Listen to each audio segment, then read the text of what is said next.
Good morning or good afternoon to all connected participants. It is a pleasure for me to be here today, and it's even a greater pleasure to have the opportunity to share with you some of our challenges. We've been in the news last week, unfortunately, when we discovered that one of our systems had been hacked, and that led to a severe data breach. More than 500,000 very vulnerable people's data have been compromised. This is an extremely painful example that nobody is immune to cyber attacks. There is no such thing as a safe space, even for humanitarian action, and even when we are defending the weakest against the strongest. Now, what does it mean, defending the weakest against the strongest? Well, a usual way to imagine what population need in terms of humanitarian services in war zone is to think about food, about shelter, about water, about sanitation, and of course about health services. But one of the most difficult things to cope with is when you are separated from your family, from your daughter, from your father, from your sister, and when you have no information at all about their location, about their health. When you can have information about what is happening to them today and what would happen to them tomorrow. In most modern conflicts, affected population also need connectivity and access to internet to be able to connect with their loved ones. But it is also required to stay informed and to avoid dangerous areas, or actually to find where help and assistance is available. Of course, this requires infrastructures to be up and running. It requires cell towers to be functioning. It requires electricity to be available and internet service providers to be providing service as well. However, even when these are available, the risks of going online, especially in the conflicts, are very high. For instance, misinformation and disinformation may drive you straight where your life will be threatened, as these tools often will fuel violence and they can be used to manipulate population. We've seen, for example, social media manipulating our population in our own context. So imagine what it can do where there's already violence and when unrest between communities is growing. But it can also put you in a situation of general surveillance. For example, if you connect to an unsecured Wi-Fi, or where some of the service provider may be abusing their power and provide information to other actors. With the ever increasing prevalence of digital tools and a growing digital footprint for every one of us, these are new threats for affected population in war zones. We work in these places. We means the ICRC, the International Committee of the Red Cross. Our HQ is located in Geneva, and we were funded 159 years ago. We have today a workforce of over 20,000 people deployed in more than 100 countries. Only about 1,000 people are in Geneva headquarters, the rest is in the field. Our current budget tops 2 billion Swiss francs per year, and this allows us to provide humanitarian services end to end. We are an international organization, but we also are a private Swiss association for a legal standpoint. And to avoid confusion, the Red Cross is a worldwide movement. It is made of several components. First, all the Red Cross and Red Crescent national societies, they operate essentially domestically. Then there's the International Federation of the Red Cross, which is also based in Geneva, and as its name indicates, is essential for the role of coordination within the movement. Finally, the ICRC, we operate internationally in conflict zone. Our international mandate comes directly from the Geneva Convention and the international humanitarian law, which is also referred as the law of armed conflict. Now, this international mandate comes also with a special legal status, which provides us, in particular, with some privilege and immunities. So without being too technical, PNIs, privilege and immunities, covers essentially technical and administrative areas, and it can apply to the institution itself or to the staff. It can also be specified further in bilateral agreement with host states. For instance, this PNI would include the inviolability of ICRC offices and premises, but also inviolability of the archives, which includes documents and data. We also have the exemption from the obligation to provide evidence in legal proceedings, so to testify. But it also includes some much more technical privileges. For example, the issuance of radio frequencies, which is assigned to us, or for instance, the exemption of landing fees where we operate. So that framework is very critical because this is what enabled us to deliver first our exclusively humanitarian mission, but also to abide by the non-negotiable principle of that action, which are neutrality, impartiality, and independence. Now, regarding the working modalities that implement all this framework, our capacity to operate in these conflict zones depends a lot on how parties to the conflict accept us, how our presence is tolerated and accepted by these groups.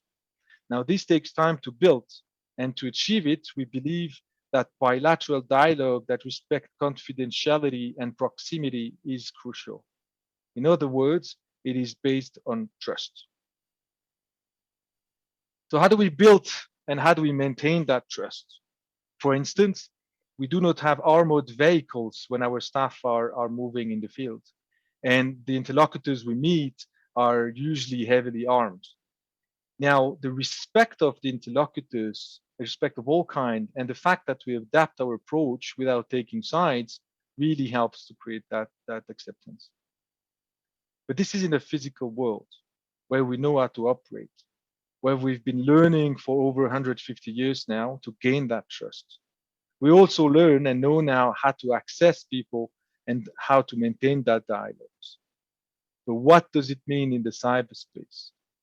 And the question really is, what does it take to build trust? So exchange of information, of messages, of data over various digital channels can be as seamless in the real world when we go and meet those groups. Clearly, there are many areas of concern, and we sort of like to see it with the prisms of a complete digital supply chain. Because today, the digital supply chain is not only very complex and globalized, but it also offers large surface of attack, and it attracts a lot of interest from very powerful actors. In other words, it has a potential heavy impact on the conduct of hostility as well. And we as the ICRC must be capable not only of understanding what this means, but also to prepare mitigation so we can still operate in respect of our principles and modalities. One of the very important layers of this digital supply chain is the use of internet. And it has a crucial role, of course, in connecting people and allowing communication. To mitigate the risks, there are perhaps a few possible designs. One could, for example, think about the sovereign or private internet, where we do not believe this would help a lot. Remember that we must talk to all parties. We must remain neutral and independent. So an open internet really still is the best option, but it has to be more secure.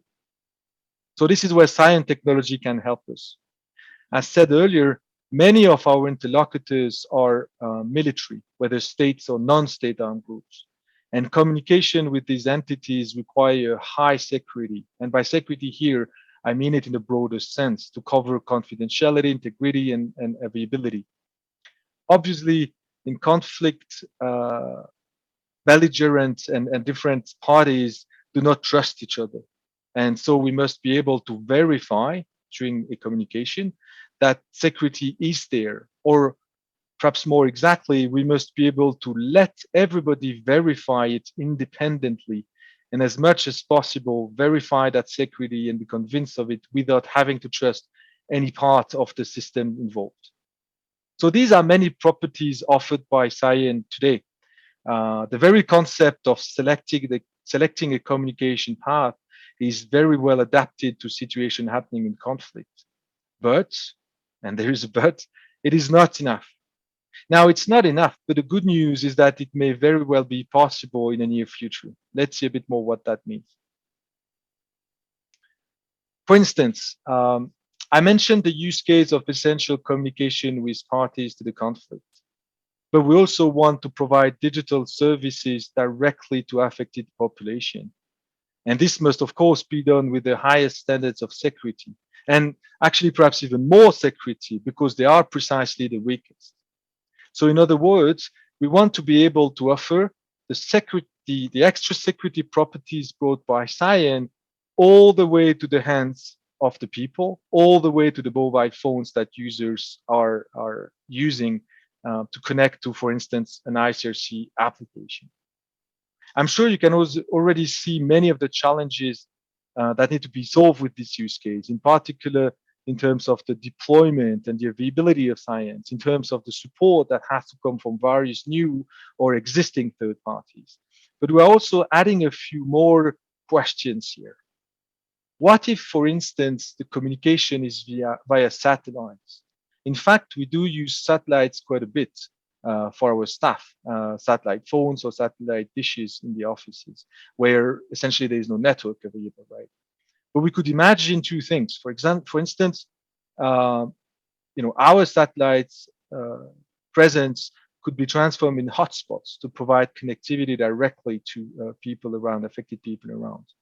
So I'm not an expert of satellites, of course, but the idea is very interesting also because it may have the potential to reduce a bit the supply chain complexity, since with a given satellites provider, we may limit the number of third party involved. This is a domain of research.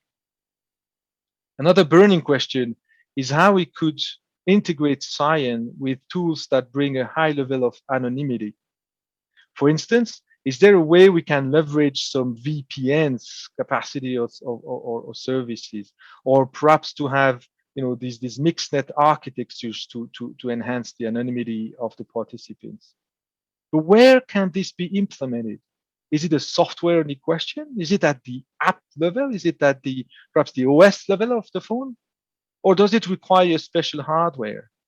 And who would be providing these kind of services? Is it to be part of SCION ecosystem? Or is it perhaps a separated offerings that should be provided by the mobile operators or the internet service provider? This again is an open area for research. Now, another point, perhaps a bit more special to our needs. How could we have a way to allow communication to use a path that is negotiated and accepted by both parties? This is probably at protocol level, and it essentially means that a sender and a receiver are capable of agreeing on a particular route. How is this done? Is it done via an exchange of policy, perhaps? Or is it a predefined set of rules at a higher level in the network? And how much overhead would this add to the exchange? And how does it fit with other needs to have anonymity, right? Because if you exchange your route, it means perhaps it breaches some kinds of anonymity. This again is an area of research. So for these challenges I briefly went through, we are very proud to actually collaborate today with ETH and with the SCION teams.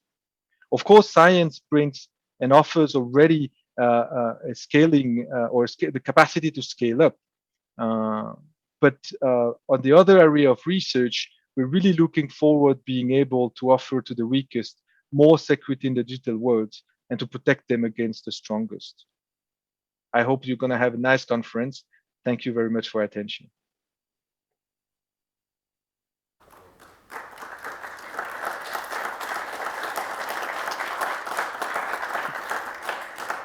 Hi, Vincent. That was an incredible presentation. Can you hear us? Yes, loud and clear. Thank you. Good morning. Good morning. We have a couple of questions for you. Number one is, could you share a little bit more about your current research with ETH and Professor Perig in this domain? Yeah, sure. We have a few projects ongoing, actually, and this is under an umbrella of a common research funding through both ETHZ and EPFL as well. So, as I said, the supply chain is actually really our challenge, right? We're obviously not looking for solving internet challenges. This is really left to brighter mind than mine. But the point is, how would we be able to then, once this is solved, to really scale it through the entire stack, right, of the digital supply chain? And as I mentioned, we have this immunity, these privileges and immunities, and a special legal status. So basically, comes the notion of sovereign sort of infrastructures, and sovereign is kind of an abused terms. But that independence of saying, how can we make sure that through the stack everything is properly, let's say, verified to a point, right? And then, of course, have on top of that a SCION to enable to reach out to people. So we have several projects that look at, what could be really cloud infrastructure in a more sovereign or independent ways. I mentioned, how could we bring really SCION to the end of the people? So looking at also deployment in some part of the world where it's not yet available. Of course, Africa is an example. Bringing it to the hand, as I said, to mobile phones and etc. So many exciting things actually happening. That's great. Do you have do you have time for one more question, Vincent? So an audience member is asking about more practical examples of where SCION could be deployed within your mission area. So it could basically be deployed everywhere, right? Because it would bring added value. But if we think about really sort of crisis in terms of humanitarian deployment, there are places where internet will be shut down potentially, right? And it will impact us as well, especially if we have these humanitarian services over internet. And so when we deal with, in particular, the parties to the conflict, right, and when they have perhaps, the intention to cut down or shut down internet, we can talk to them and say, look, we may have some exceptions to require, but then it may be hard to even put in place, right? So I could really think about in really crisis or dire situations where we would say, hey, we have that particular service, and while we respect whatever things you're doing because we're not taking an active part, but please respect the independence and neutrality of humanitarian service, and perhaps we can properly negotiate some access. And we think that here also, using a SCION architecture may help. I think we have no more question. We have a nice comment from one of our audience members. I really need to relay this, Vincent, that thanks for your clear speech, Mr. Graf. Thank you very much. And thank you so much. And with that, we'll move on to our next speaker. Thank you so much, Vincent. Thank you. Take care.